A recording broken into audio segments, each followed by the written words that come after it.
मी तुम्हाला खरं सांगतो की नाशिकच्या तपोवनापेक्षाही मोठा विषय हा आहे. हा ठाण्यातला मनोरुग्णालय जे तुम्ही जर पाहाल तिथले बांधकाम 1902 मधलं आहे.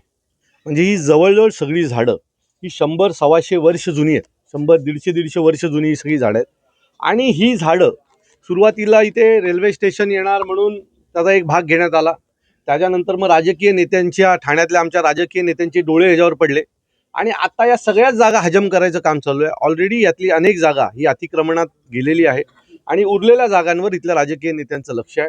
मी तुम्हाला सांगतो की इथे उत्तम दर्जाचं हे जर तुम्ही जर पाहाल तर उत्तम दर्जाचं गार्डन किंवा काय म्हणतो आपण सेंट्रल पार्क उभं राहील अशा प्रकारची झाडं आहेत. अँटिक झाडं आहेत, दुर्मिळ झाडं आहेत. एक झाड मरत नसतं. त्या झाडांबरोबर तिथले पक्षी, अनेक झाडांवर आम्ही आता बघतोय तर घरटी आहेत, बरोबर आहे. ते मग ते पक्षी मरणार आहेत, फुलपाखरं मरणार आहेत, छोटी छोटी प्राणी मरणार आहेत. अनेक गोष्टी मारण्याचं काम ठाण्यामध्ये सुरू आहे.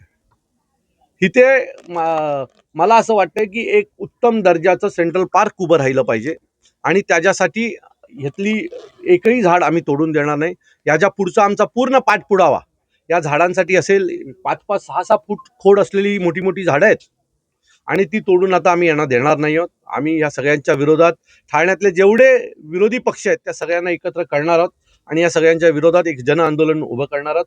माझी ठाणेकरांना पण विनंती आहे, ठाण्यातल्या पर्यावरण प्रेमींना पण विनंती आहे, कृपया एकदा येऊन इथे भेट द्या आणि ठाण्यात काय चाललंय हे एकदा तुम्ही पहा. याच्या आधी अनेक लोक कोर्टातही गेली होती या सर्व गोष्टींसाठी. सो जर ठाणेकर एकत्र आला तर आपण ठाण्यातल्या मध्यभागी असलेलं हे सेंट्रल पार्क हे मनोरुग्णालय टिकवू शकतो. एवढं नक्की. पीडब्ल्यूडी आणि सार्वजनिक बांधकाम विभाग असेल या आपला ठाणे महापालिका असेल वृक्षतोड समिती त्यांचं म्हणणं आहे की आम्ही कुठं परवानगी दिली नाही. पीडब्ल्यूडीचं म्हणणं आहे की मी तुम्हाला सांगतो अनेक झाडं या मागच्या 1-1.5 वर्षामध्ये या लोकांनी केमिकल टाकून मारून टाकलेली आहेत.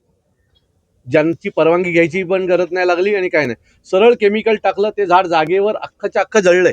अशी अनेक झाडं तुम्ही इथे फिरताना तुम्हाला पाहायला मिळतात.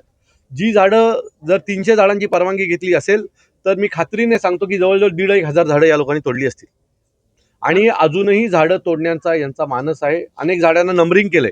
आता नंबरिंग कुठल्या कोपऱ्यात कोणालाच माहिती नाही एवढी मोठी झाड वृक्षतोड होतीये. हे काही जागसूत पत्रकारांमुळे आम्हाला कळलं की अशा प्रकारच्या एवढ्या मोठ्या प्रमाणात वृक्षतोड होते ज्यात अनेक दुर्मिळ प्रकारची झाडं आहेत. सो या सगळ्यासाठी ठाणेकरांनी एकत्र यायला पाहिजे आणि या गोष्टीसाठी जर आपण एकत्र आलो नाही तर मग कशासाठी येणार आहात? आमच्या ठाण्याला ऑलरेडी ट्रॅफिक, पाणी, आज आता हा नवीन विषय याने अनेक गोष्टींचे विळखे आहेत आणि यातनं जर बाहेर पडायचं असेल तर ते काम फक्त ठाणेकर करू शकतात. राजकीय नेत्यांच्या भरोशावर राहाल तर या जागेवर पुढच्या काही वर्षात अजय असरला ही जमीन गेलेली दिसेल आणि अजय असरच्या नावाने इथे टॉवर झालेले तुम्हाला दिसतील. राज ठाकरे यांची भेट घेतली का वाटतं येणाऱ्या काळात हा विषय आता मनसे अध्यक्ष राज ठाकरे मी सन्माननीय राज साहेबांची या महिन्यामध्ये इथे भेट ठेवणार आहे आणि साहेबांना ही झाडं दाखवणार आहे की कशा प्रकारची झाडं आहेत आणि ह्या झाडांच्या इथे अशा प्रकारे जर तोड होणार असेल तर हे ठाण्याच्या पर्यावरणाच्या दृष्टीने धोकादायक आहे. याच्यासाठी जी जनजागृती करावी लागेल ती याच्या पुढच्या काही दिवसात तुम्हाला ठाणा स्टेशन, ठाण्यातल्या प्रमुख चौकांमध्ये सर्व विरोधी पक्ष, मी माजी खासदार राजन विचारे साहेब असतील, जितेंद्र आव्हाड साहेब असतील, विक्रांत चव्हाण असतील, इतर आप पक्ष असेल, सगळ्याच पक्षांशी बोलून याच्या बाबतीमध्ये एक जनजागृतीची मोहीम उभी करणार. सर्व राजकीय नेत्यांना मी स्वतः भेटून त्यांना पत्र देणार आहोत आणि या आंदोलनात सहभागी होण्याची विनंती करणार. 3,300 बेड जे सुरू होणार आहे, 3,300 बेड ते कुठंतरी सुसज्ज असं बेंगलोरच्या धर्तीवरती होणार आहे असं आरोग्य विभाग सांगतं. का वाटतं येणार सुसज्ज बेंगलोरच्या, कधीतरी बेंगलोरचं नाव घेता, कधीतरी शांघाईचं नाव घेता, कधीतरी सिंगापूरचं. झाली का सिंगापूर, झाली का शांघाई? कुठल्या तरी चांगल्या एका प्रोजेक्टचं नाव घ्यायचं आणि त्याच्या खाली तुमचा भ्रष्टाचार करायचा, हे योग्य नाही आहे. ही इमारत आहे ना, ही इमारत 1902 मधली आहे. हे तोडायला ना पोकलन मागवायला लागलंय. एवढं मजबूत काम आहे. यालाच जर रिपेअर केलं असतं आणि याला हेरिटेज बनवलं असतात तर मला असं वाटतं याच्यापेक्षा उत्तम काय असतं. पण नाही, आम्हाला तोडायचे, आम्हाला टेंडर काढायचे, टेंडरमधनं पहिले 10% उचलायचे. म्हणजे आता 3,000चं बेडचं हॉस्पिटल होणार म्हणजे 10,000 कोटीचं टेंडर निघणार. म्हणजे 10,000 कोटीच्या टेंडर मधले पहिले 10% भिकारड्यासारखे हावऱ्यासारखे काढून घेणार. 10% म्हणजे 1,000 कोटी रुपये घेणार काढून. याच्यासाठी चालू आहे. यांना काही प्रेम नाहीये 3,000 आणि 5,000चं बेडचं हॉस्पिटल बनवण्याचं.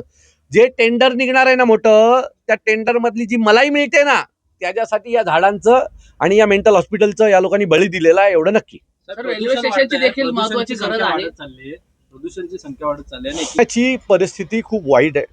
ठाण्यातल्या अनेक जे मूळ ठाणं आहे तिथे इमारतींच्या नावाखाली या लोकांनी अनेक झाडं तोडायच्या परवानग्या दिलेल्या आहेत.